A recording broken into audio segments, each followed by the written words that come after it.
వేసేసుకోవచ్చండి.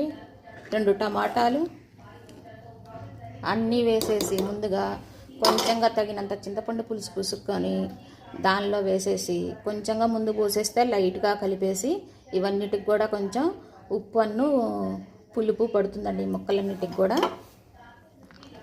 తర్వాత కొంచెంగా పప్పు ఉడకబెట్టేసుకొని తగినంత, మీరు ఎంత పెట్టదలుచుకుంటే దానికి తగినంత పప్పు ఉడకబెట్టేసుకొని ఈ ముక్కలన్నీ ఉడికాక తగినంత పులుసు పోసేసుకొని ఈ పప్పు ఉడికింది కూడా వేసేసుకొని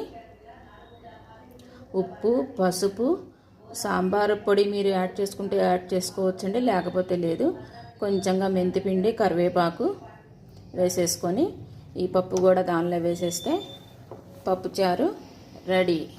పైన ఇంగో తిరగమూత పెట్టి వేసుకుంటే బాగుంటుందండి. ఇష్టమైన వాళ్ళు కొంచెంగా బెల్లం ముక్క కూడా యాడ్ చేసుకోండి.